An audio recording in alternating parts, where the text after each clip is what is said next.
We're we're continuing with proof of the fields conjectures, and now there's been a tag team switch here in presenters. So I'll hear from Brendan for the last several lectures. All right. Well, thank you very much, Jem. Thank you for the opportunity to speak here, and once again, thank you to Andy for just setting me up so well here. This is going to be the last lecture, which focuses on the first paper in this series of three papers. This is joint with Andy Wilson, and our goal today, one of our goals is to prove something called the operator theorem for the superspace coinvariant ring. So either SR or SI perp. This is a theorem which has a similar form to Haymann's operator theorem for the diagonal coinvariants. It's joint with Andy, and it was conjectured by Josh Watson and Nolan Wallach, and also an unpublished work by the Fields group. So just kind of to recall where we we were studying these sort of two coinvariant rings. We had this kind of very classical picture, right, of the classical coinvariant ring, SRN. So S was our notation for the polynomial ring. This was the coinvariant ideal generated by symmetric polynomials with vanishing constant term, and R was the quotient S mod I, the classical coinvariant ring.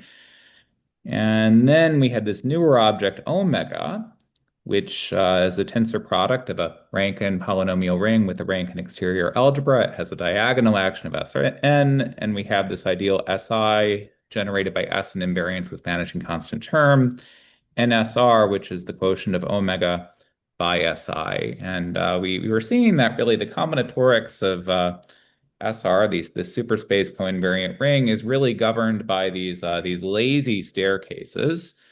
So I'm going to introduce just a little bit of combinatorial notation. So if J is a subset of the integers between 1 and n, STJ is the sequence corresponding to heights for the staircase that was lazy at the positions given by J, right? So I'm just saying, where is my staircase lazy? So J is the set 3, 5, 6 here, and it's 7. And as you can see, it positions 3, 5, and 6. The student did not advance to the next grade, and we obtain this sequence here. So this is the lazy staircase sequence. And also in Andy's last talk, we had associated a polynomial that will be important to us to any subset J of n, this polynomial fj. And fj has, well, a set of factors for each element little j of my set J. And I take the variable x little j and I multiply by all of these subsequent products, x little j minus x little I, where little I is bigger than little j. Okay, so this polynomial appeared in Andy's talk, but it just kind of wasn't given a name like fj. And last week, we were considering these three different ideals in my polynomial ring, indexed by subsets j of the integers between 1 and n. So the first ideal came from a really superspace Gröbner theory. It's the initial ideal, right, of the superspace coinvariant ideal indexed by the set J. Then we had this colon ideal, I colon Fj, where I is the classical coinvariant ideal.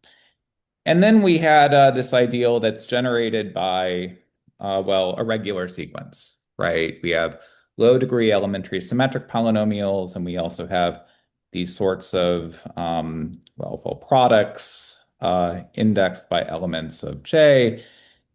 And we proved that this colon ideal is equal to this complete intersection, right? So Andy had a nice kind of orbit harmonics way of looking at it. We did this in a different way in our paper.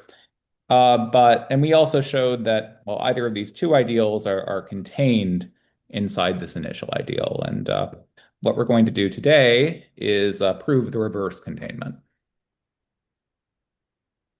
So we proved kind of this containment of ideals, and something that came out of this, well, because this ideal down here, at least if one is not an element of J, is a complete intersection, we were able to get an upper bound on the Hilbert series for the superspace coinvariant ring, right? And this upper bound has to do with these kind of lazy staircase numbers. And the way that we're going to prove the reverse containment has to do with either harmonic spaces or Macaulay-Inverse systems. And Andy sort of talked about this in the polynomial ring context last time. So the idea is if f is any polynomial in my polynomial ring, I can obtain a differential operator partial f by replacing each variable xi with partial I, the partial derivative operator with respect to xi. And this is a well-defined operator from S to S. And it gives rise to an S module structure of S acting on itself, where this O dot action is FO dot G is partial F applied to G. And furthermore, we have a bilinear form given by F paired with G is the constant term of F applied to G as a differential operator. And kind of the main theorem here is that if you start with a homogeneous ideal A living inside S, you can define this inverse system A perp. It's the stuff that's killed by everything in your ideal A. And the Hilbert series of S mod A is the same as the Hilbert series of A perp. So if you want to study a quotient ring, but you don't want to work with cosets, you would maybe rather work inside an inverse system. And a lot of inverse systems that show up in combinatorics are somehow related to van der Waals polynomials, and the kind of the OG theorem here is this result of Steinberg that states that if delta is the van der Waals polynomial, the inverse system or harmonic space attached to the classical co-invariant ideal is generated by this van der Waals, right? So you start with the van der Waals, you take all possible x derivatives, you close under linearity, and that's your inverse system. So any questions at this point before I move on to new material? Okay, cool. So we're going to talk about inverse systems. So inverse systems. Sorry, Brendan. Yes. Is it okay if you turn the iPad like in the 90 degrees so that like the screen would be wider? Oh, so if I do that? Yes.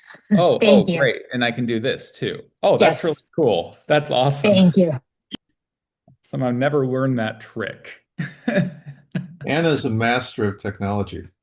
That's right. That's right. I've given so many talks on iPads by now, and yet, well, anyway, thank you very much, Anna.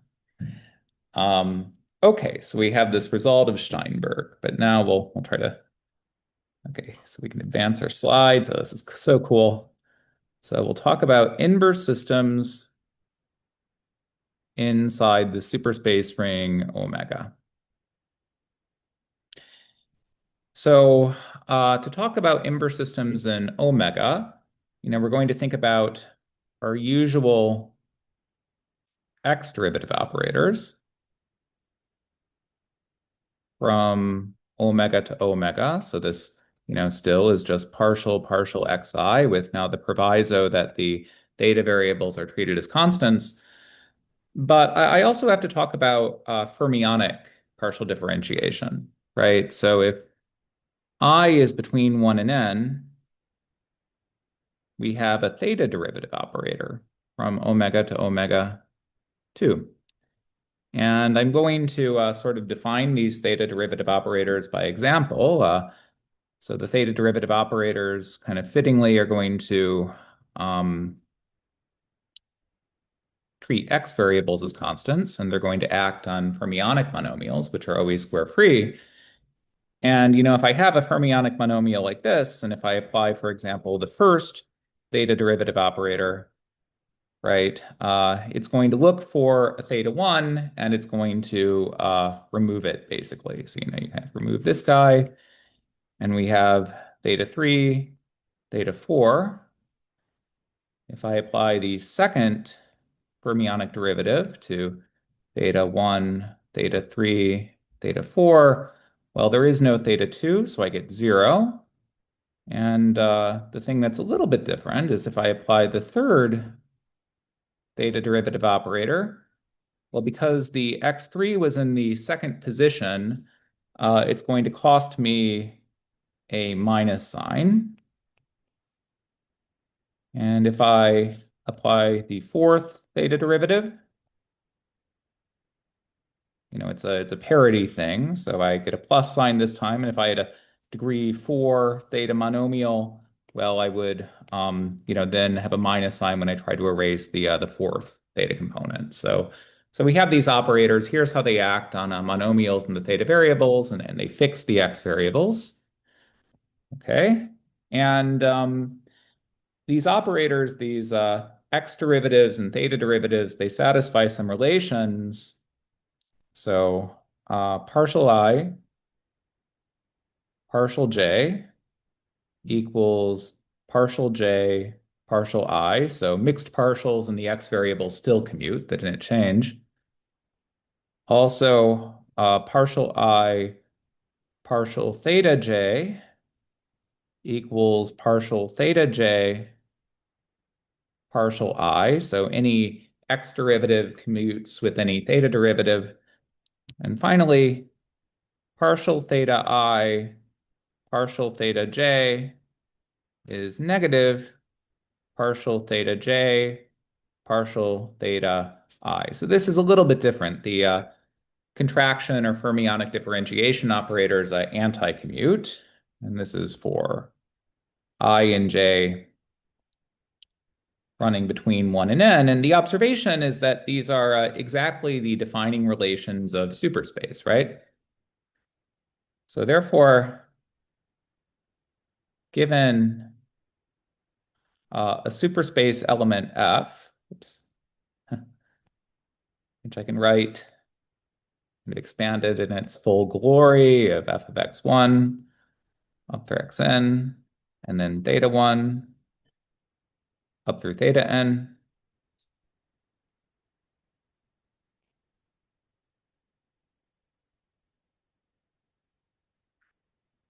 Well, we have, do this, a well-defined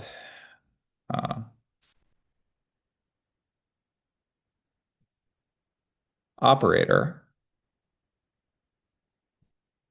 partial f, from omega to omega, where partial f is defined symbolically just as before, right? So I replace every x variable with its x derivative, and every theta variable with its theta derivative like this. Okay, so we have these operators, and things proceed now just as in the polynomial case. We get a module structure of superspace acting on itself by differentiation.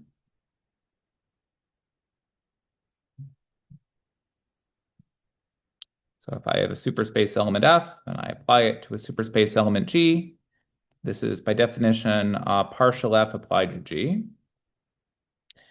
And we have a bilinear form.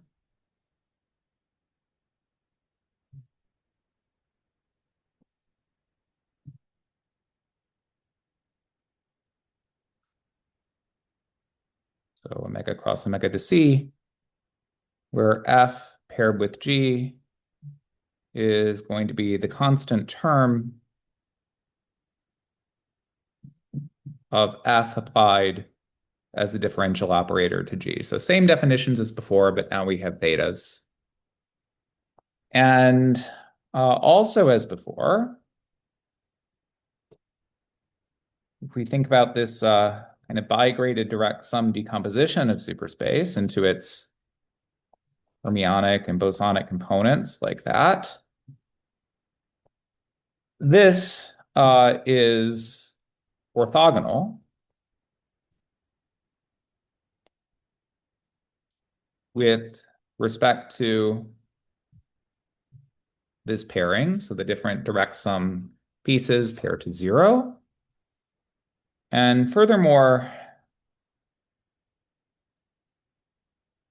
you can check on basically the superspace monomial basis that this thing restricts to or is, say, a perfect pairing on each of these finite dimensional vector spaces omega ij.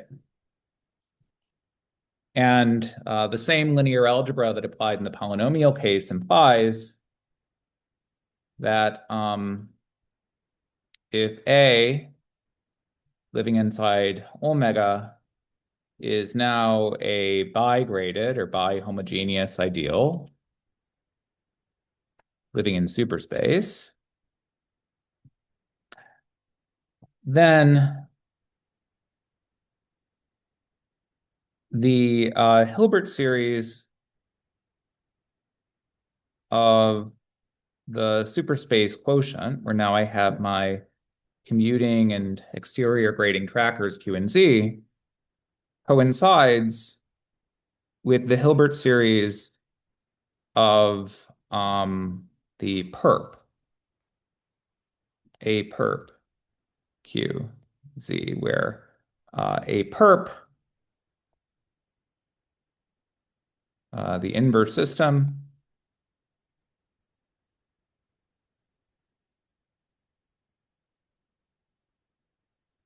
well, could be defined as the perp under this inner product, but could also be defined as the set of G in omega such that F applied to G equals 0 for all F belonging to A. Oops, there we go. Okay, so the algebraic machinery works in roughly the same way. And we're not going to be talking about module structure today so much, but just kind of for the future. So also, if my ideal A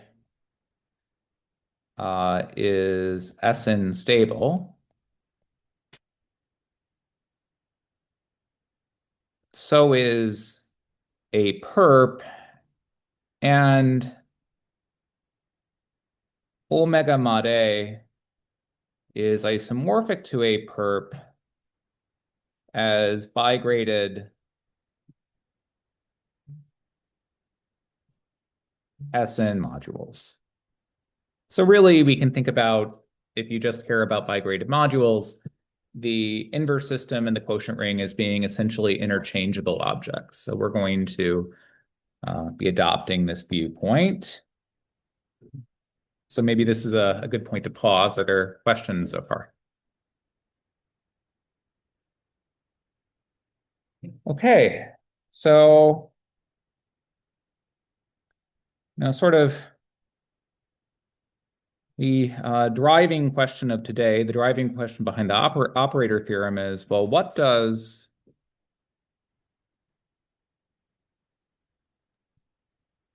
Brendan, yes. in the chat, Dari. Dari, S mod A is canonically dual to A perp, right? Yes, that's correct under the perfect pairing. And yeah, that's true. Yeah, thank you. I'm sorry, I am kind of bad at monitoring the chat, so you can also feel free just to interrupt me at any time. So anyway, we have this question in the case of the superspace coinvariant ideal SI. What does SI perp look like?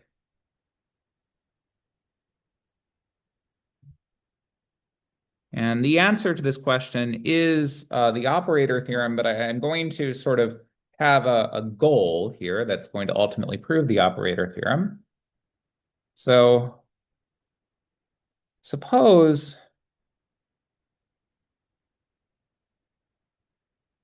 for any subset J of the integers between 1 and n, we could find some element Gj in SI perp of the following form. We'll call this form star. And Gj is going to look like Fj applied to delta times theta capital J, the increasing product of monomials and the theta variables indexed by J, plus, well, some S linear combination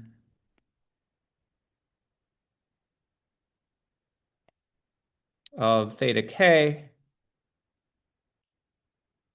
for various subsets k, which will have the same size actually as J. But importantly, they will be strictly bigger than J in the lexicographical order. So let's say that by hook or by crook, we could find some inverse system elements of this form. So we're going to discuss how to find these elements later on. And before I do that, I want to convince you that this might be a good thing to do. So if we could find these elements, the first corollary we're going to get out of this, right, is that for any subset J of the integers between 1 and n, the J initial ideal of the superspace ideal coincides with the colon ideal, I colon Fj. So this was one of this kind of promised ideal equality. And let me kind of talk about this. So I guess this inclusion happened last week. So we kind of saw how that was true, and there were some interesting ideas there related to orbit harmonics and hyperplane arrangements.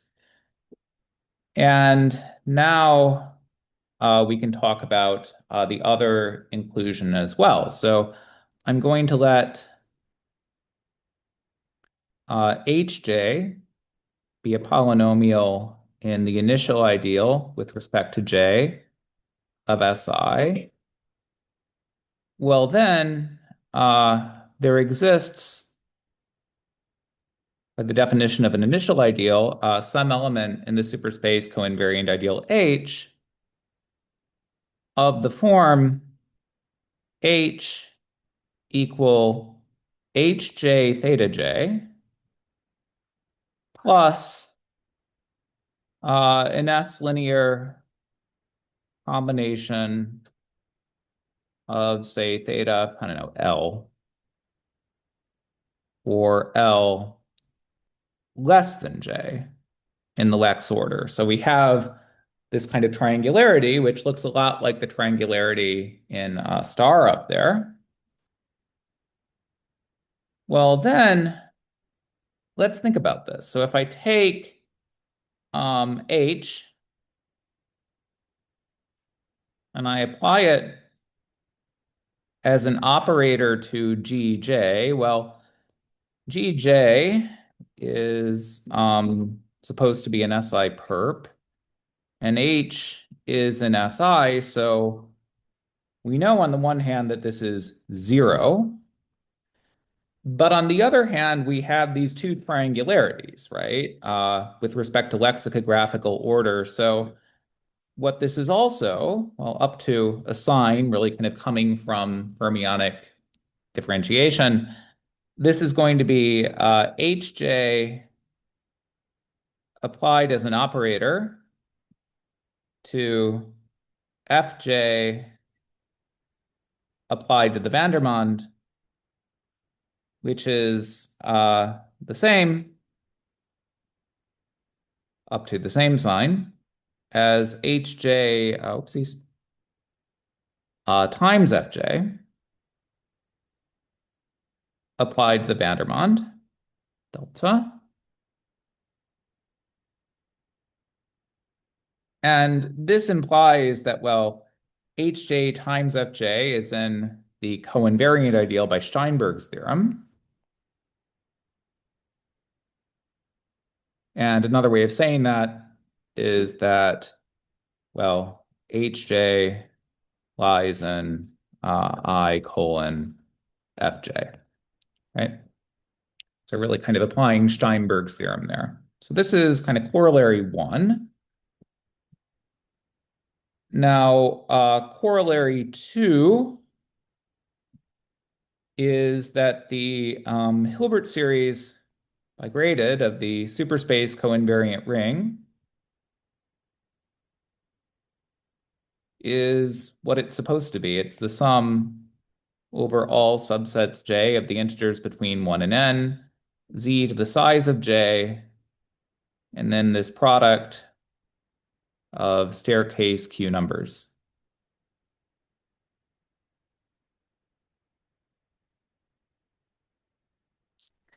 And why is this true? Well, you can always write a Hilbert series like this uh, as a corresponding sum where you would have z to the size of j, and this would then be the Hilbert series, right?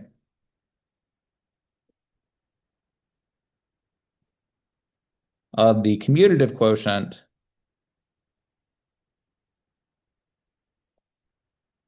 that looks as so. So that's not anything special about the superspace coinvariant ideal, but the first corollary identifies the superspace coinvariant ideal with this colon ideal. And in turn, last week, we identified the colon ideal with a complete intersection. And the Hilbert series of that complete intersection was this. So this proves the Hilbert series part of the Fields conjecture. And corollary 3 is something that Andy and I call basis transfer.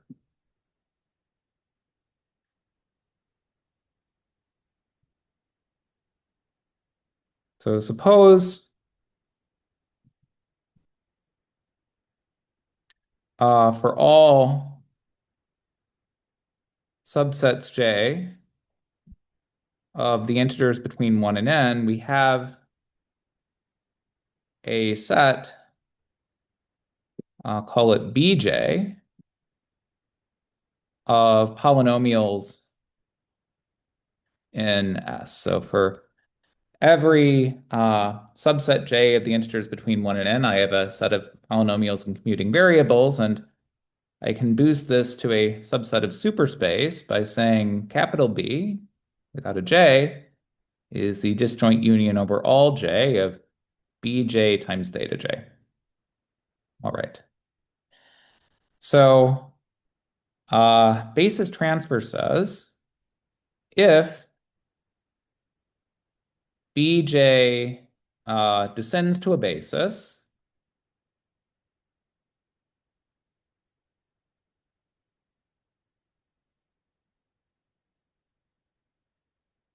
of S modulo I colon Fj for all subsets J of the integers between 1 and n, then B itself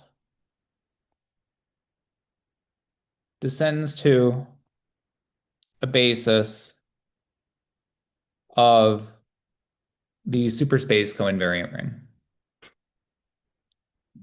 Okay, so we're kind of interested in really bases of the superspace coinvariant ring, but this is a problem in supercommutative algebra. And maybe we would rather solve problems in commutative algebra where we have more tools, and basis transfer lets you do this. And next time we'll talk about the proof of the Sagan-Swanson basis conjecture. So we can actually only apply basis transfer so far to one basis, but fortunately it's an important basis that will be very useful for us. And the proof here, why is corollary 3 true? I'll be just a little bit blunt, right? And say, well, corollary 1 said that the initial ideal of the defining ideal of the superspace coinvariant ring is the same as I colon Fj. So these ideals that I'm modding out by here are, going to be the same as these initial ideals. So at this point, we have kind of relatively standard Grosvenor theory that proves something like this. And in the notes that I'm preparing, I have a proof that's a little bit kind of more careful. But this is why we kind of might want to find these kind of wacky elements, of the superspace coinvariant inverse system. So any questions about this, kind of the motivation, what we're going to get? All right, so we want to find elements like this, and really this is kind of tied to this question of what does SI perp look like, and we're going to want to have, some tools for generating elements of SI perp. We're going to want to have some operators. So, fact,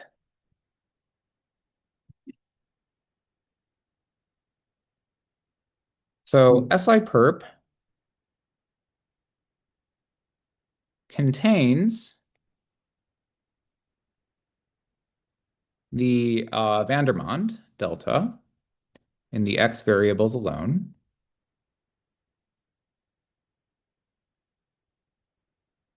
Right? It's closed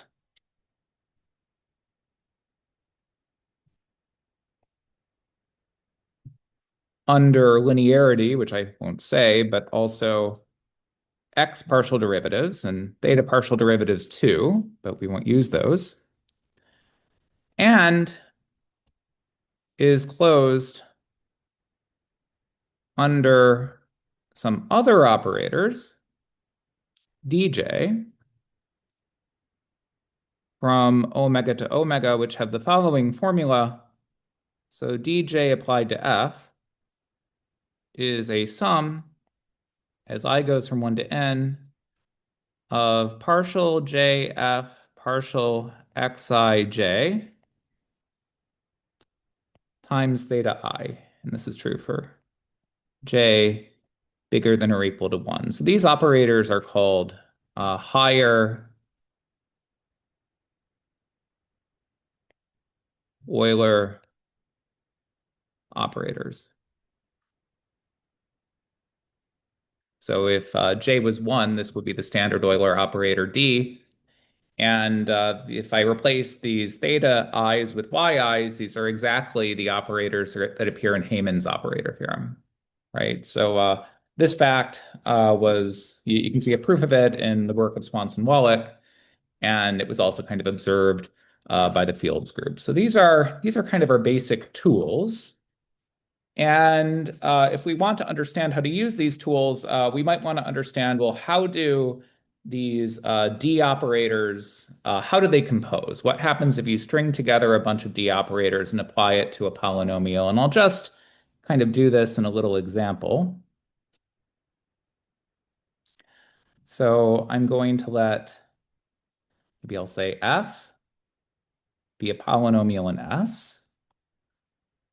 Then, well, if I look at D2, 4 applied to F, which by definition is D2 applied to D4 applied to F. I should mention, by the way, sorry, the D operators anti-commute, so they're really indexed by, say, or products of them are indexed by subsets. Well, what I'm going to get is something of theta degree 2, because every D operator lowers x degree, but increases theta degree by 1. So I'm going to have something like a sum over ij running between 1 and n of some like fij times theta ij, theta I, theta j. And we might be interested in these theta coefficients, right? Because that whole kind of red star object that we want in the inverse system has a certain triangularity with respect to theta coefficients. So, maybe you're interested in say the coefficient f3, 5. So like, these Fij's, they're elements of S. So f3, 5. This is the coefficient of theta 3, theta 5. And if you work this out, what you're going to get is partial 3 to the 4th, partial 5 squared minus partial 3 squared partial 5 to the fourth as an operator applied to f. So this 2 and this 4, they're really coming from this 2 and this 4. And why is it 3, 5? Well, it's because we're interested in the coefficient of theta 3, 5, right? And we can also think about this using our O dot notation as a 2 by 2 matrix minor. So I have x3, then x3, x5, x5. I have a 4, I have a 2, I have a 4, I have a 2, and I'm applying all of this business to f. And you can imagine that if I wanted to look at a composition of 3 of these D operators and apply it to a polynomial, I could understand the theta coefficients in terms of 3 by 3 matrix minors and so on and so forth. Right? So maybe you've done this computation before, but I think it would be kind of helpful to remind you of it at this point. So we'll pause here. Are there any questions? Kind of matrix operators correspond to compositions of the little d's. All right, good. So we're going to apply this idea as follows. By the way, Brendan, there's more chats. Oh, yeah, there's more chats. Okay, yes, and you can really say your questions. Wait, Dari is saying, is S mod A canonically dual to A perp? So that was something I answered. Are there other chats that I just didn't see? No, I think that's it. Oh, Okay. Sounds yeah, good. I read it twice. Okay, never mind. Oh, no problem. Thank you very much. Okay, so now we're going to kind of define some matrices, and I hope they don't totally come out of nowhere. So I'm going to let y1, y2, and so on be commuting variables.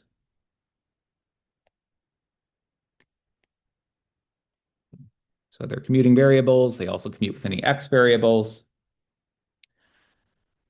So for r less than or equal to n, I'm going to introduce this matrix P and R in the y variables, which is going to be called the power matrix. And it's going to be R by n.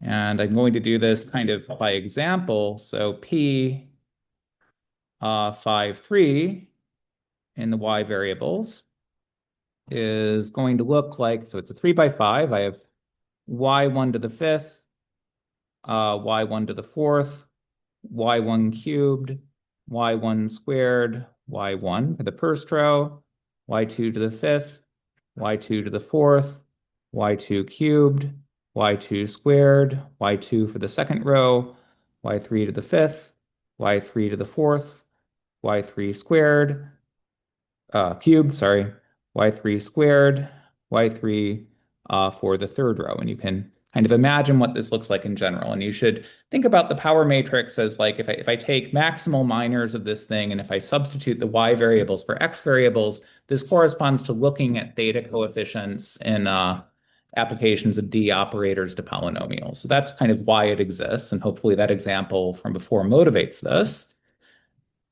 So that's the power matrix. It's relatively simple. And now I'm going to define the factor matrix.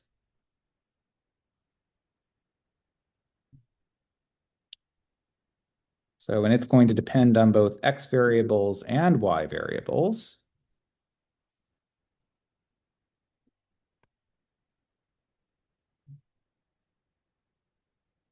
And it's also going to be R by n. And it's going to involve these polynomials f sub j, x, and one additional y variable. And what's this polynomial look like? Well, it's going to be y times y minus xj plus 1 times y minus xj plus 2 up through, y minus xn minus 1 times y minus xn. So I start with y, and then I multiply by the product of y minus any subsequent x variable. And this should look a little bit like those polynomials that were defined in f capital J, right, with that colon ideal. So we have this factor matrix, and what is the factor matrix? Like what's F5, 3, for example? So the first row is going to be an F1 of my x variables in y1, then an F2 of my x variables and y2, and so on until we have an F5 in my x variables and y1. Oh, sorry, these should all be y1s in the first row. The second row, F1 in my x variables and y2, F2 in my x variables and y2, and eventually F5 in my x variables and y2, and then F1 in my x variables and y3, F2 in my x variables and y3, and F5 in my x variables and y3. And just because we have a lot of kind of symbols flying around here, if I were to look at, say, this particular entry, what would it be? Well, this is going to be like y2, y2 minus the next column, y2 minus the column after that, y2 minus the column after that. And now I've run out of columns. Okay, so I have these two R by N matrices, the power matrix and the factor matrix. And we're going to make a little observation of linear algebra. So if I were to take, this polynomial and expand it out in terms of powers of y, what I would get are coefficients that are an alternating sum of elementary symmetric polynomials in the partial variable set x3, x4, x5. Okay? And the observation that we can make in general is that there is an n by n lower triangular S matrix with ones on the main diagonal. The main diagonal. And maybe we'll call our S matrix, we'll give it a name, we'll call it C.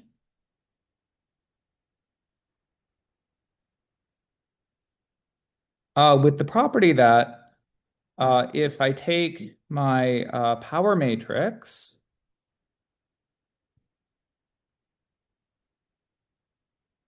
and multiply it by C, what I get is my factor matrix.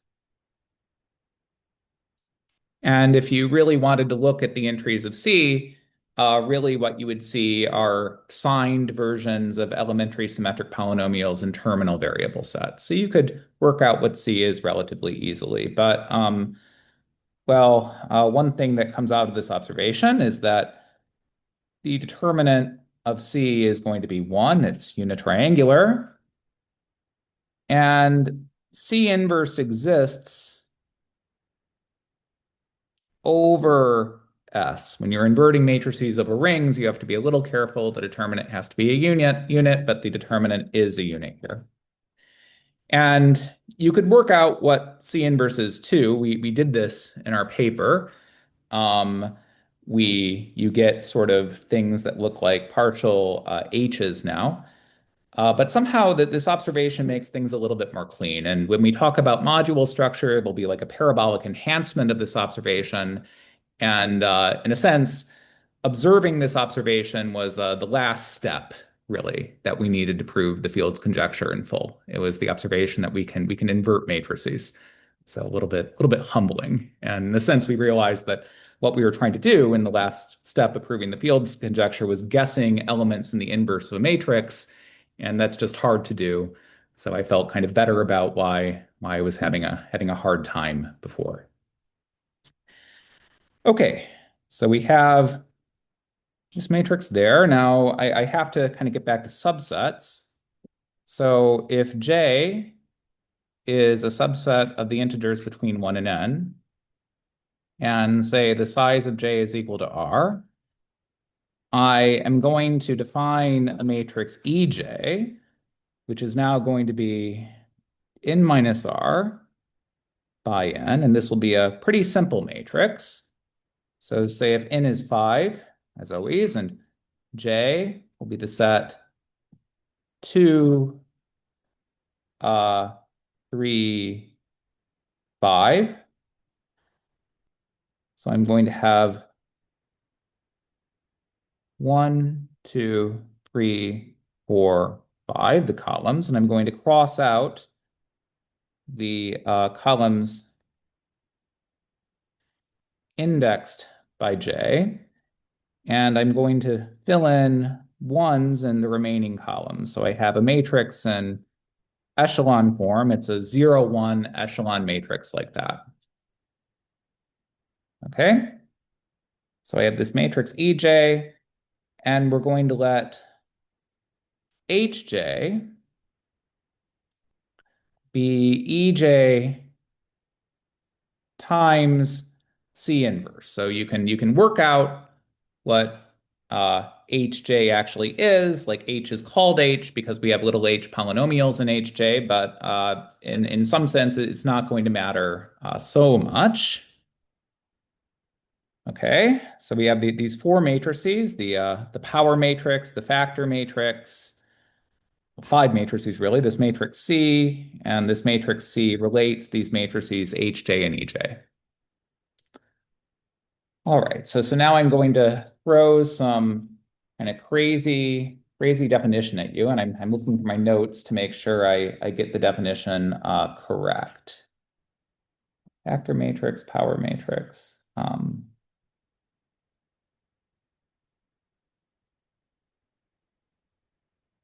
So for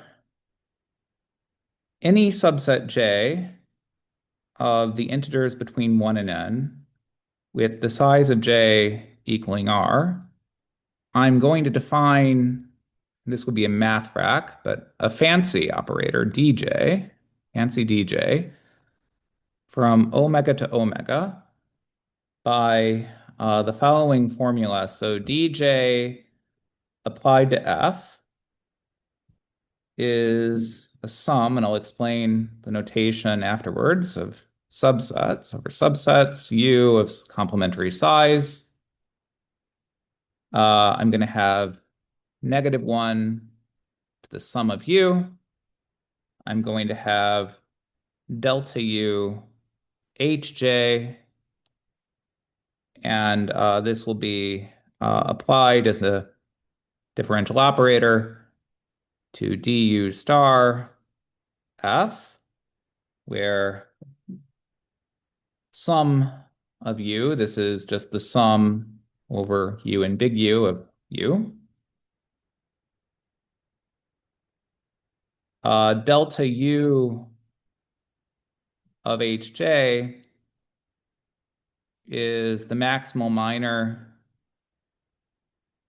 of HJ with column set U, and U star is the reversed complement of U. It's n minus I plus 1 for I between 1 and n, which does not lie in U. So that's a wacky definition there. But we're going to understand this definition using these matrices. So fact,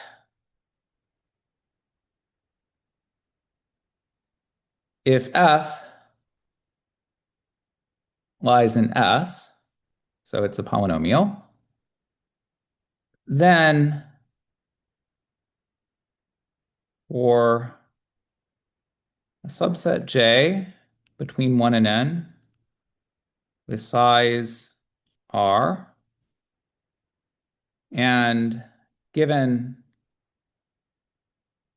another set K of size R, well, two things are true. The first thing that's true is that the coefficient of theta K in fancy dj applied to F vanishes unless K is less than or equal to J in the Gale order. And what's the Gale order? This is the order that says if I have two sets of the same size, they're comparable in Gale order, if and only if their corresponding elements are comparable one by one. This can also be thought of as the order of partitions fitting inside a box. Yale order is stronger than the dual of Lex order. And two, the coefficient of theta j in fancy dj applied to F is this magical thing, right? Fj applied to delta, at least up to a sign.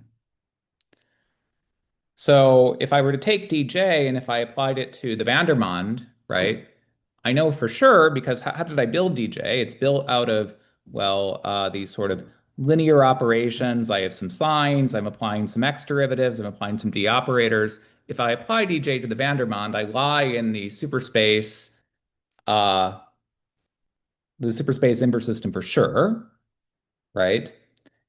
So I will have obtained my polynomials of SI perp that have the relevant triangularity properties, and I would have gotten those corollaries. I get the Hilbert series, I get the basis transfer principle. So this fact is kind of nice to show, and that this fact implies, I should mention, the operator theorem,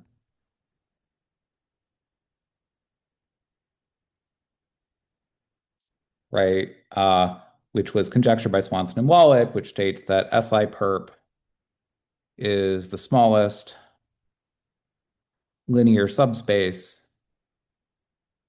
of omega, which contains delta, which is closed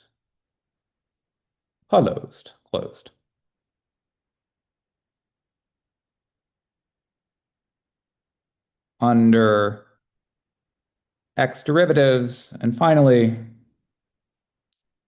is closed under these higher Euler operators for j bigger than or equal to 1.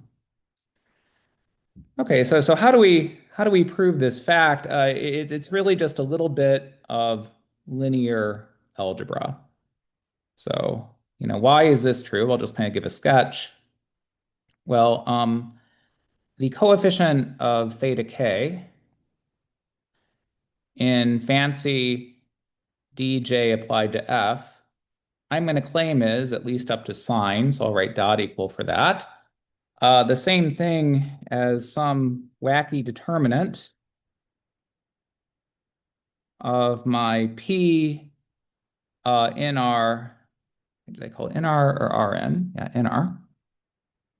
NR matrix. Now in the variables indexed by xk, then I have an hj down here. And this is applied to delta. And how does this work? Well, you can really think about this determinant, which is now an n by n determinant, And you can think about expanding it in terms of the top and the bottom blocks. And when you do that, you'll have an expansion indexed by complementary pairs of subsets. So we're focusing on the lower subset U here. And you'll have a matrix minor downstairs, this delta U, and you'll have a matrix minor upstairs, which is really coming from this little d operator. And it's going to cost you a sign coming from how those permutations shuffled together. So this first thing is really just sort of a generalization of cofactor expansion, but now when you have kind of more than one row, maybe. And now we can say that because, the determinant of C was 1, I can multiply top and bottom by C, and that doesn't change the determinant. And now I have the factor matrix in xk upon EJ applied to delta. And, what was EJ? Let's remember what that was. So EJ is a pretty simple matrix. It's this 0, 1 echelon matrix. So if I'm looking at a determinant like this, maybe I'll kind of grab, copy, paste.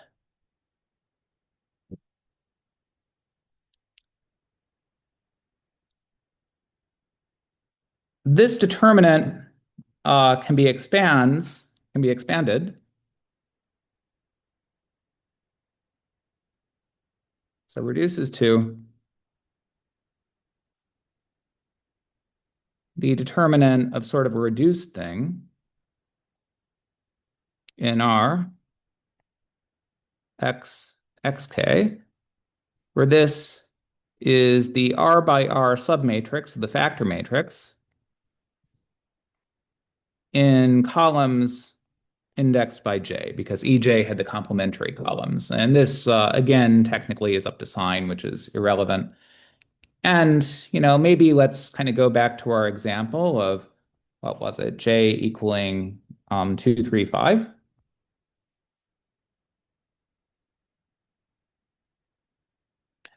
And we have this determinant f in our xk.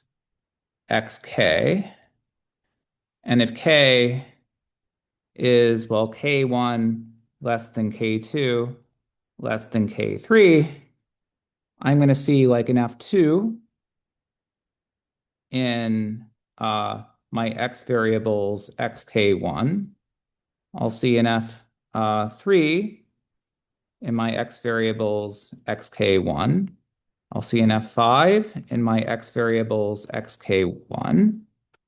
And the second row has xk2.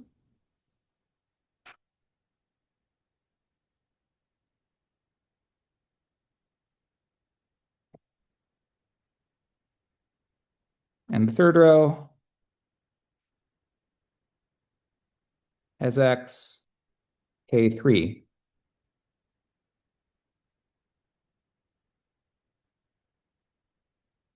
And the point is these factor polynomials, let's remember what they were.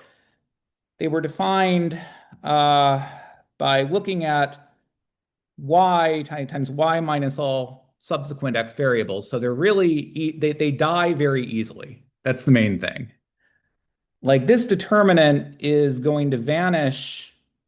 This determinant is going to vanish for support reasons. Well, unless K1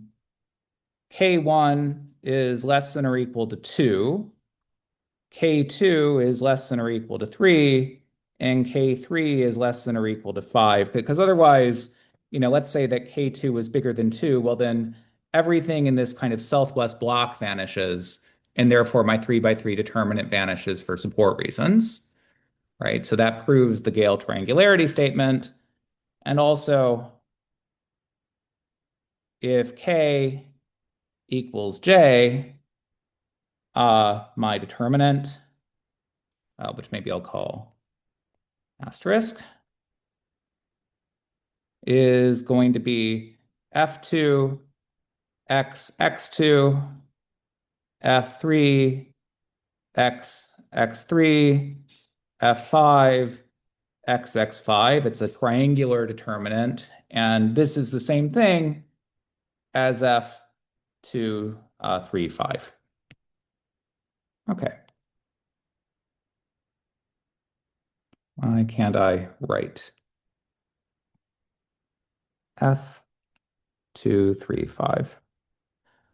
Okay, so I'm not going to necessarily expect anyone to kind of follow all of that in real time, but maybe the overall take-home message is that this business of taking a linear algebraic approach got us down to, well, some computations which were hopefully at least relatively pleasant. So at this point, we have the Hilbert series, we have the operator theorem for the inverse system, we have a basis transfer principle, and next time we're going to use hyperplane arrangements and Solomon-Terao theory to actually get a vector space basis of SR. So thank you very much. Very good. Are there any questions for Brendan?